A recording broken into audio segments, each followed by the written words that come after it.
철저히 무시했던 나라였습니다. 외면했던 기술이었죠. 그런데 그 나라가 만든 한 대의 무인기 앞에서 저는 숨이 멎었습니다. 전투기 엔진도 못 만들던 나라가 스텔스 무인기를 공개한다고? 처음엔 웃었습니다. 하지만 그날 이후 저는 한국을 다시 보게 됐습니다. 오늘은 미국 국방부 산하기술 분석가 리처드 씨의 사연입니다. 사연 시작 전 구독과 좋아요 부탁드립니다. 저는 리처드 베넷입니다. 미 국방부 산하 무기평가국에서 근무하는 방위산업 기술 분석가죠. 지난 20년 가까이 유럽, 중동, 동남아시아를 오가며 수많은 국가들의 무기체계를 직접 눈으로 보고 손으로 만져보고 머리로 분석해왔습니다. 방산 전시회는 저에게 일상과 닿아요. 세계 각국의 무기 개발 흐름을 읽고 기술적 가능성과 전략적 가치, 수출 가능성, 실전 적용력 등을 종합적으로 판단하는 것이 제 역할이거든요. 파리 에어쇼, 판보르 항공쇼, 두바이 에어쇼까지 저는 거의 모든 주요 전시회를 다녔어요. 덕분에 저는 웬만한 신무기에는 쉽게 놀라지 않게 됐습니다. 화려한 홍보 영상이나 날렵한 외형은 이제 믿지 않아요. 기술력이라는 건 결국 내부에서 나오는 거니까요. 전투기 하나, 드론 하나도 수십 년의 연구 개발과 데이터 축적이 필요한 일입니다. 보여주는 것과 실제로 할 수 있는 것은 전혀 다르거든요. 특히 동남아시아의 몇몇 국가들이 차세대 전투기 개발을 선언하며 화려한 모형만 내세웠다가 결국 무산된 사례들을 너무 많이 봐왔습니다. 그래서 저는 항상 회의적인 시선으로 새로운 무기들을 바라봤습니다. 그런 제게 한국산 스텔스 무인기라는 문장은 처음부터 어딘가 어색하게 들렸어요. 아직도 전투기 엔진조차 자체 개발하지 못해 외국 기술에 의존하고 항전 장비도 대부분 수입에 의존하던 나라에 불과할 거라고 생각했죠. 물론 한국의 조선업이나 반도체 기술은 세계 최고 수준이라는 걸 알고 있었어요. 하지만 항공 분야, 특히 군용 항공기는 완전히 다른 영역입니다. KF-21이라는 전투기 개발 소식을 접했을 땐 잠시 눈이 갔지만 곧 회의감이 들었거든요. 외형은 그럴듯하지만 실질적 자율 능력이나 플랫폼 통합 능력은 부족하겠지. 그게 제 솔직한 평가였어요. 무인기, 그것도 스텔스 무인 전투기라니. 무인기라는 건 단순한 비행체가 아닙니다. 정밀한 센서 융합 기술, 실시간 데이터 연동 시스템, AI 기반 경로 재설정 알고리즘, 유인기와의 동기화 작전 능력, 전파 교란 환경에서의 자율 판단 능력까지 전방위 첨단 기술이 동시에 요구되는 극도로 복합적인 체계예요. 저는 미국, 이스라엘, 많아야 중국 정도가 이런 기술을 완전히 보유했다고 판단해왔습니다. 한국은 제 인식 속에서 어디까지나 방산 조립국, 기술 종속국에 가까웠어요. 뛰어난 제조업 기반은 있지만 핵심 기술은 여전히 수입에 의존하는 나라 말이에요. 그런데 며칠 전 제 사무실 책상 위에 도착한 한 장의 서류가 저를 잠시 멈춰 세웠습니다. 바로 2025 ADX, 그러니까 한국 방산 전시회 초청장이었거든요. 국제협력국을 통해 공식적으로 들어온 공문에는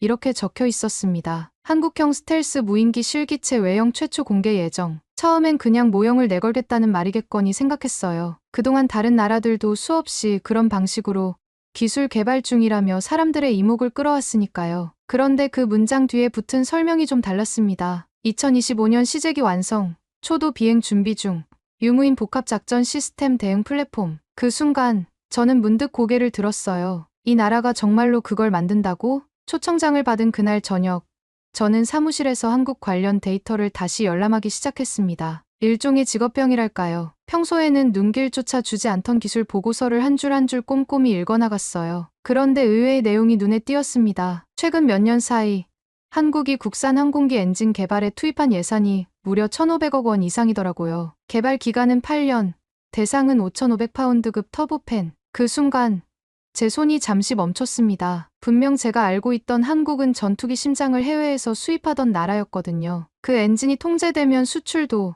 운용도 멈춰야 했던 게 불과 몇 해 전 일이었습니다. K의 수출 계획이 미국의 F사 엔진 수출 허가 문제로 차질을 빚었던 그 사건 말이에요. 당시 한국은 정말 난처해 보였어요. 아무리 좋은 비행기를 만들어도 심장이 남의 것이면 언제든 멈출 수 있다는 걸 뼈저리게 느꼈을 거예요. 그런데 이제 그들이 심장을 직접 만들겠다는 겁니다. 저는 코웃음을 칠 수가 없었어요. 기껏해야 시험용 수준일 텐데 그걸 전시에 내걸겠다니.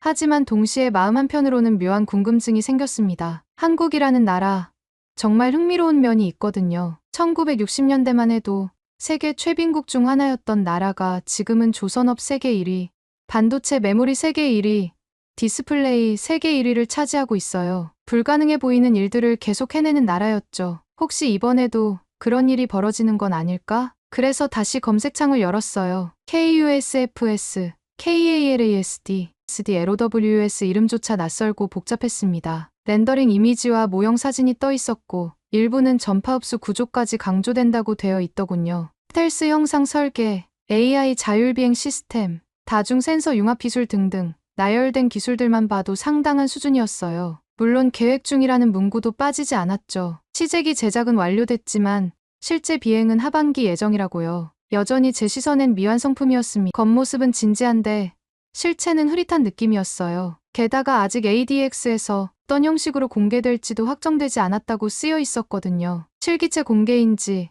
아니면 단순한 모형 전시인지도 모호했어요. 저는 그렇게 생각했습니다. 결국 또 보여주기겠지. 이전에도 그런 사례는 많았어요. 동남아의 몇몇 국가들도 최신 무기 개발을 선언하며 모형만 내걸고 실체 없는 구호만 반복했던 적이 있었거든요. 인도네시아의 KFX 공동개발 참여 철회, 터키의 자체 전투기 개발, 지연, 브라질의 차세대 전투기 사업 변경 이런 사례들을 너무 많이 봤어요. 한국도 결국 그 연장선에 있는 게 아닐까. 저는 그렇게 결론지었습니다. 아무리 좋은 엔진을 만들어도 실전 적용 사례가 없으면 의미가 없잖아요. 전투기든 무인기든 진짜 강국은 기술을 가지고 있는 나라가 아니라 쓸 수 있는 나라입니다. 저는 그 점에서 한국은 아직 갈 길이 멀다고 판단했어요. 하지만 마음 한편에는 작은 의문이 남았습니다. 그런데 왜 미국조차 이걸 주목하지? 왜 ADX의 고위급들이 파견되는 거지? 정말 단순한 전시용이라면 이렇게까지 관심을 받을 이유가 없잖아요. 더군다나 제가 받은 초청장도 단순한 형식적 참관이 아니라 기술평가, 목적이라고 명시되어 있었거든요. 그 질문이 제 안에서 점점 커져갔습니다. 혹시 내가 뭔가를 놓치고 있는 건 아닌지, 한국이 정말로 우리가 예상하지 못한 단계까지 와 있는 건 아닌가 하는 생각이 들었습니다. 며칠 후 저는 워싱턴 덜레스 공항에서 인천행 비행기에 몸을 맡겼습니다. 사실 출장이라기보다 형식적인 참관에 가깝다는 생각이었어요. 제 상사 역시 특별한 임무를 지시하진 않았거든요. 보고 느낀 거 정리해서 오면 돼. 너무 기대는 말고. 그 말만 남겼죠. 저 역시 기대보다는 확인하러 간다는 생각이 컸습니다. 한국이 진짜 무인기를 만들었다면 그 기술 수준은 어느 정도일까? 그리고 아직 완성되지 않은 엔진은 과연 실체를 가질 수 있을까? 14시간이라는 긴 비행시간 동안 저는 태블릿을 켜고 다시 한번 한국 무인기 관련 자료들을 정리했습니다. 예상대로 실기체 관련 정보는 거의 공개된 것이 없었어요. 대부분은 모형 이미지, 일부 기술 사양, 그리고 몇 줄짜리 언론 보도뿐이었거든요. 2025년 AD 외형 공개 예정, 초도 비행은 하반기 중으로 목표, AI 자율비행 시스템 탑재 등등 구체적인 수치는 거의 없고 추상적인 표현이 반복되었습니다. 어느 나라든 신무기 개발은 보안을 중시하니까 이해는 갔어요. 하지만 동시에 저는 이런 모호한 분위기야말로 실체가 없을 가능성을 반증한다고 여겼습니다. 진짜 완성품이라면 좀 더 구체적인 정보가 나올 법한데 계속 예정, 목표, 계획 같은 단어만 반복되는 게 이상했거든요. 심지어 경쟁국들의 반응도 딱히 찾아볼 수 없었어요. 정말 위협적인 무기라면 다른 나라들이 벌써 대응책을 논의하고 있을 텐데 말이에요. 그래서 더욱 회의적인 마음으로 이 여행을 바라보게 되었어요. 기내 식사가 끝난 뒤 저는 잠시 눈을 감았습니다. 그런데 갑자기 떠오른 한 장면이 저를 깨웠어요. 수년 전 KF-21 전투기 수출이 미국 측 엔진 수출 허가 문제로 지연되었던 그 사례였습니다. 그때 한국은 참 난처해 보였어요. 엔진이 없으면 수출도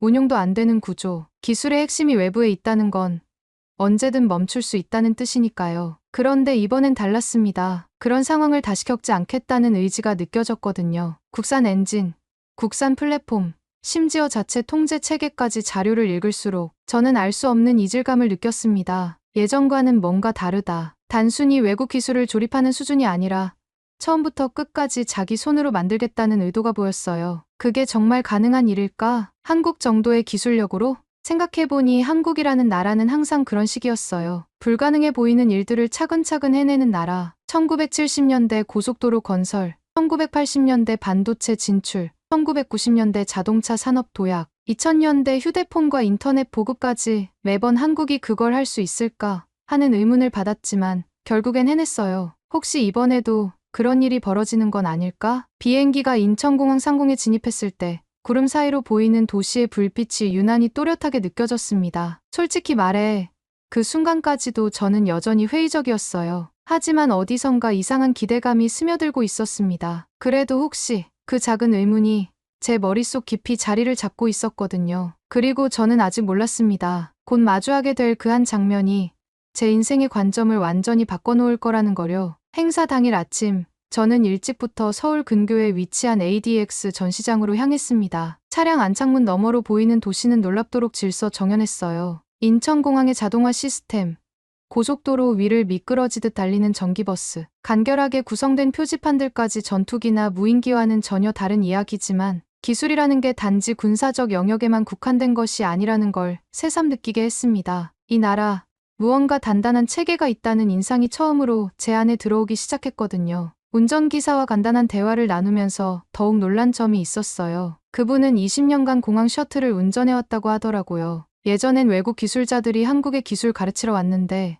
요즘엔 한국 기술자들이 외국에 기술 전수하러 나간다는 말씀을 하시더군요. 조선소, 반도체 공장, 심지어 원자력 발전소까지 한국 기술이 세계로 나가고 있다는 이야기였어요. 그 말을 들으니 제가 가지고 있던 한국에 대한 인식이 얼마나 구식이었는지 깨닫게 되었습니다. 전시장 입구엔 예상보다 많은 외국인 관계자들이 몰려 있었습니다. 미국, 영국, 독일, 인도, 호주, 심지어 이스라엘까지 패치가 각양각색이었어요. 분명 단순한 행사 이상의 무언가가 준비되어 있다는 징조였습니다. 특히 미국 공군 관계자들이 상당히 많이 보였는데 이건 좀 의외였어요. 만약 정말 형식적인 전시라면 이렇게 고위급 인사들이 올 이유가 없거든요. 관계자 배지를 목에 걸고 안으로 들어선 순간 공기부터 달랐어요. 긴장감과 집중력이 한꺼번에 밀려왔습니다. 대한민국 방산기술이 외국의 냉정한 시선 앞에 선다는 사실을 관계자 모두가 알고 있는 듯했거든요. 한국 쪽 직원들의 표정도 진지했어요. 농담을 주고받는 분위기가 아니라 정말 중요한 순간을 맞이한다는 느낌이었습니다.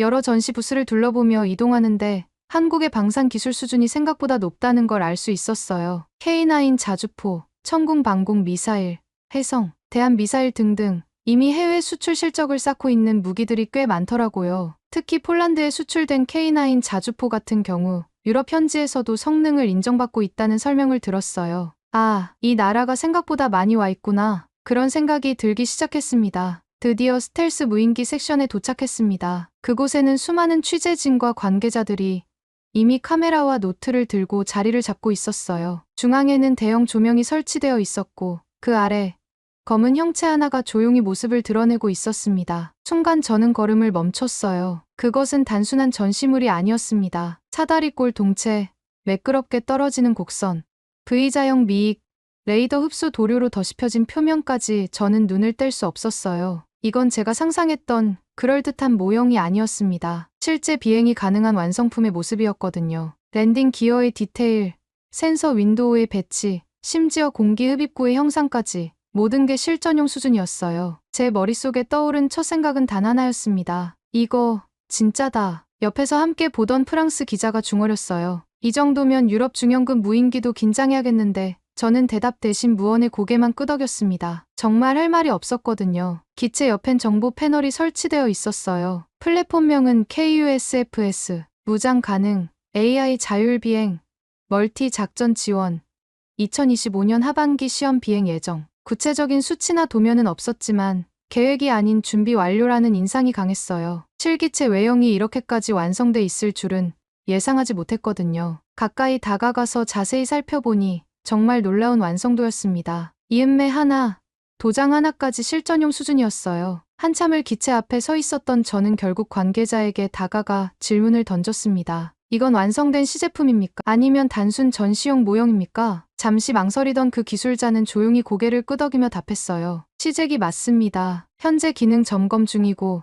올해 하반기 비행 시험에 들어갈 예정입니다. 그 목소리는 자신감에 차 있었고 말투는 조용했지만 단단했어요. 혹시 엔진은 어떤 걸 사용하시나요? 제가 가장 궁금했던 부분을 물어봤어요. 무인기의 핵심은 결국 추진 시스템이거든요. 그 기술자는 잠시 미소를 지으며 패널 옆 디스플레이를 가리켰습니다. 내부 구조 모식도와 함께 엔진 설명이 이어졌어요. 거기엔 이렇게 쓰여 있었습니다. 현재 시범 엔진 장착, 추후 국산 5,500파운드급 터보팬 엔진 장착 예정. 그 문장을 읽는 순간 저는 정지된 듯한 기분을 느꼈어요. 이게 무슨 말이지? 한국이 무인기뿐 아니라 엔진까지 만들겠다는 건가? 제 옆에서 누군가 말했습니다. KU 장착될 국산 엔진. 이미 시제기 완성됐답니다. 공개는 10월 예정이고요. 저는 그 말을 듣고 다시 화면 쪽을 바라봤어요. 그 옆 별도로 설치된 유리 진열장 안에 반짝이는 금속 구조물이 놓여 있었죠. 길고 묵직한 실루엣, 세밀하게 조립된 터빈 블레이드, 그리고 메이드 인 코리아라는 마크. 숨이 멎는다는 표현은 그때를 위한 말이었습니다. 불과 몇 년 전까지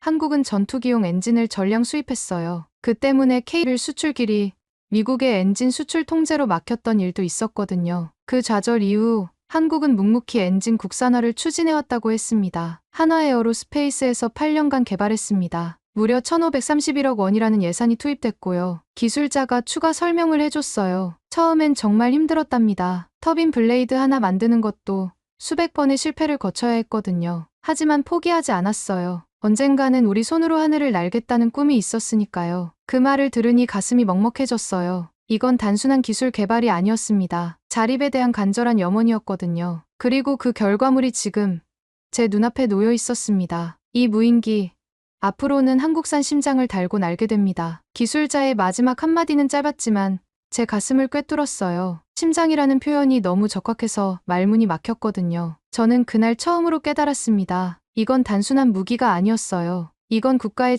자존심이었습니다. 엔진이라는 건 정말 중요해요. 아무리 좋은 비행기를 만들어도 엔진이 없으면 하늘을 날 수 없거든요. 그리고 그 엔진을 남에게 의존한다는 건 언제든 날개가 꺾일 수 있다는 뜻이에요. 한국은 그 치명적인 약점을 스스로 극복하려 하고 있었습니다. 엔진 진열장을 한참이나 바라보던 저는 자연스럽게 한 무리의 한국 기술자들 쪽으로 발걸음을 옮겼습니다. 대부분 30대 초중반으로 보이는 젊은 연구원들이었어요. 조끼에 기술 지원 스티커를 붙이고 땀을 닦아내며 전시장을 정리하고 있었죠. 잠깐 실례한다며 말을 건 제게 그들은 환한 미소로 고개를 끄덕였습니다. 한국 사람들 특유의 친근함이 느껴졌어요. 저는 그들에게 조심스럽게 물었어요. 이 엔진, 정말 한국이 자체 개발한 겁니까? 그중 한 청년이 눈을 반짝이며 대답했습니다.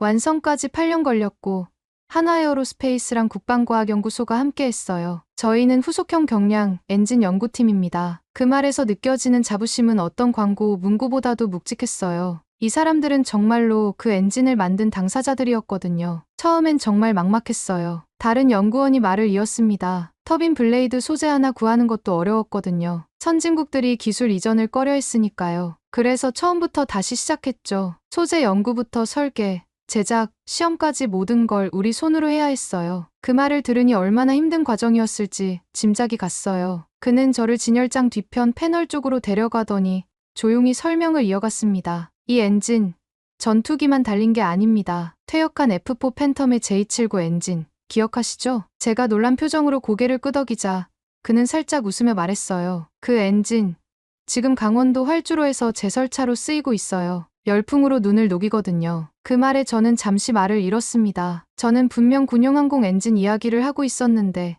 그들은 그것이 눈을 녹였다고 말하고 있었어요. 전쟁을 위해 날던 엔진이 지금은 민간의 겨울을 견디고 있었습니다. 그 순간 그들이 말하는 기술이 단순한 수치나 무기가 아니라는 걸 깨달았어요. 그건 사람을 위한 것이었습니다. 엔진 하나도 그렇게 다양하게 쓰일 수 있구나. 제가 감탄하자 또 다른 기술자가 말했어요. 저희 아버지 세대는 전쟁을 겪으셨어요. 그분들이 항상 말씀하시죠. 기술은 지키는 것이라고. 나라도 지키고 사람도 지키는 거라고요. 그 말이 가슴에 와 닿았어요. 기술 개발의 근본 동기가 무엇인지 알 수 있었거든요. 저희도 그런 마음으로 엔진을 만들고 있어요. 하늘을 나는 것도 중요하지만 그 기술이 결국엔 사람들 생활에 도움이 되어야 한다고 생각하거든요. 그 청년의 말은 진심이었어요. 기술자로서의 자부심과 함께 그 기술이 가져올 미래에 대한 책임감까지 느껴졌거든요. 실제로 이 엔진 기술은 민간 항공기나 발전용 터빈에도 응용될 수 있어요. 또 다른 연구원이 설명을 덧붙였습니다. 군용으로 개발했지만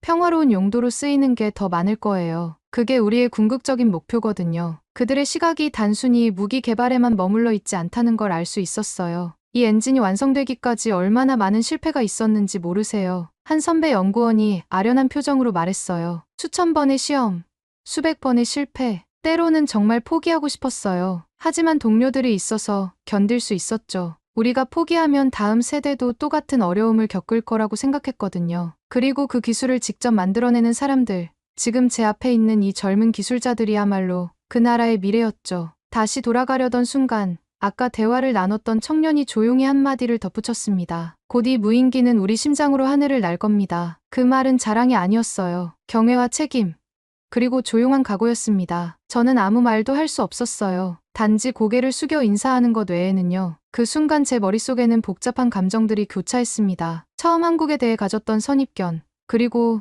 지금 눈앞에서 목격한 현실 사이의 엄청난 차이 말이에요. 한국에서의 일정은 너무도 빠르게 지나갔습니다. 처음엔 단지 확인하러 온 출장일 뿐이었는데 그 짧은 며칠 동안 저는 그동안 제가 알고 있다고 믿었던 것들이 얼마나 얕았는지를 깨닫게 되었어요. ADX 행사장에서 보고 듣고 느낀 장면들은 머릿속에서 좀처럼 떠나지 않았고, 무엇보다 한국산 무인기라는 존재는 제 가슴 깊은 곳에 단단히 자리를 잡고 있었습니다. 전시회 마지막 날, 저는 혼자 시간을 내어 서울 시내를 둘러봤어요. 한강을 따라 걸으면서 이 도시의 역동성을 느꼈습니다. 불과 70년 전만 해도 전쟁의 폐허였던 이곳이 지금은 세계적인 대도시가 되어 있었어요. 한강다리 위에서 바라본 스카이라인은 정말 인상적이었습니다. 하지만 더 인상적인 건 그 발전 뒤에 숨어있는 사람들의 의지였어요. 귀국 비행기 안.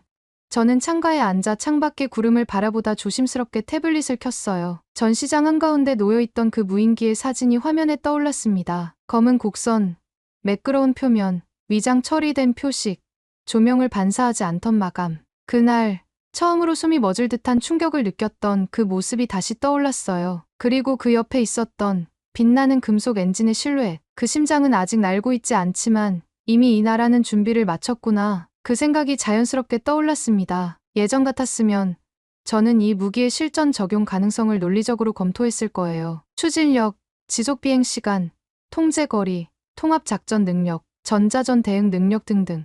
하지만 지금 제 안에는 그런 계산표보다 훨씬 더 본질적인 것이 남아 있었습니다. 의지였어요. 기술의 한계를 딛고 반드시 자립하겠다는 집념. 누구에게도 종속되지 않겠다는 그 나라의 의지 말이에요. 그 젊은 기술자들의 눈빛에서 본 것도 바로 그것이었습니다. 단순한 기술적 성취가 아니라 미래에 대한 책임감이었어요. 보고서를 어떻게 써야 할지 고민이 되기 시작했습니다. 사실만 나열해도 그 자체로 강력한 인상을 남길 것이었지만 그건 마치 흑백 사진만으로 한 도시를 설명하는 것 같았어요. 나는 이걸 본 사람으로서 내가 느낀 것을 그대로 기록해야 한다고 생각했습니다. 그들의 기술이 어디까지 왔는가 보다 더 중요한 건 그 기술을 만든 이들이 무엇을 지키고 싶어 했는가였거든요. 비행기 창밖으로 태평양이 펼쳐져 있었어요. 그 넓은 바다를 바라보면서 문득 생각했습니다. 기술이라는 것도 결국 바다와 같은 게 아닐까? 깊고 넓어서 끝이 보이지 않지만 용기 있게 항해하는 사람만이 새로운 대륙을 발견할 수 있는 거 말이에요. 한국은 지금 그런 항해를 하고 있는 것 같았어요. 그리고 그때 저는 결심했어요.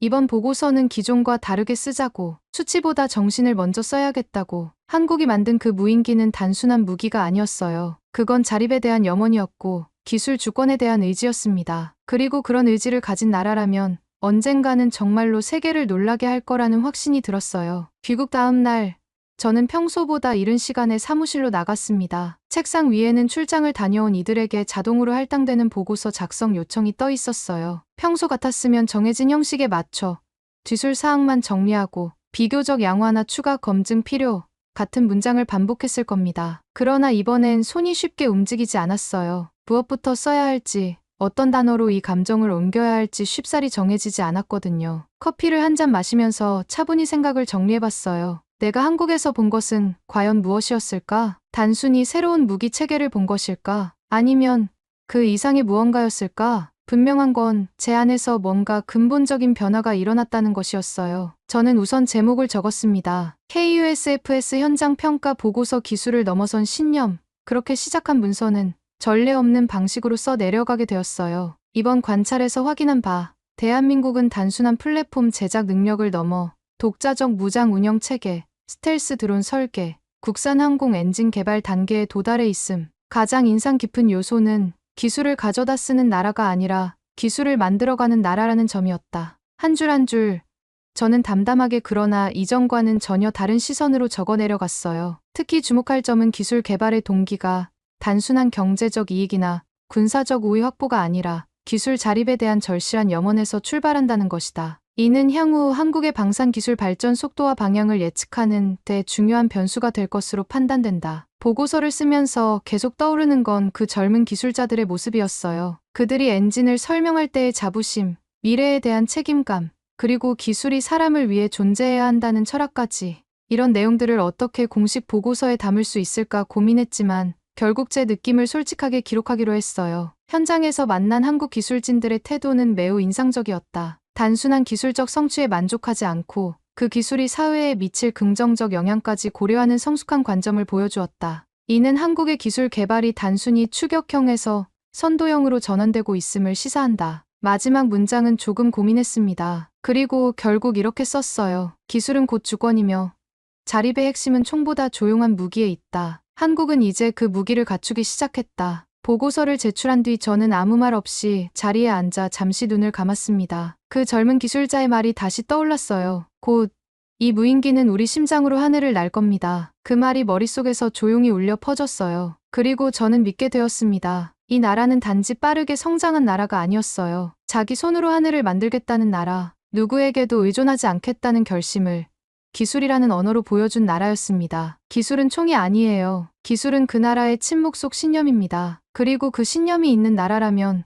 저는 언젠가 그들과 나란히 서야 할 날이 올 거라 믿어요. 한국이 만든 그 검은 무인기는 지금도 제 기억 속에서 조용히 날고 있습니다. 아직 하늘을 날지는 않았지만 이미 많은 사람들의 마음속에서는 높이 떠올라 있어요. 그리고 그것이야말로 진짜 기술의 힘이라고 저는 이제 확신합니다. 보이지 않는 곳에서 묵묵히 축적된 노력이 언젠가는 세상을 놀라게 할 거예요. 한국은 바로 그런 나라였습니다. 오늘 사연에 대한 여러분의 생각을 댓글로 남겨주세요. 감동뭉클에서는 여러분의 소중한 마음을 모아 사연 주인공들에게 전해드리고 있습니다. 여러분 주변에 감동적이거나 재미있는 실제 사연들을 제보받고 있으니 언제든 저희 공식 메일로 제보해주세요. 오늘 들려드린 사연에 공감하셨다면 구독과 좋아요 눌러주시고 주변 분들과도 공유해주세요. 여러분의 작은 관심과 응원이 더욱 좋은 콘텐츠를 만드는 데 큰 힘이 됩니다. 오늘도 여러분의 하루의 작은 즐거움이라도 되었기를 바라며 지금까지 감동뭉클이었습니다. 끝까지 시청해주셔서 감사합니다.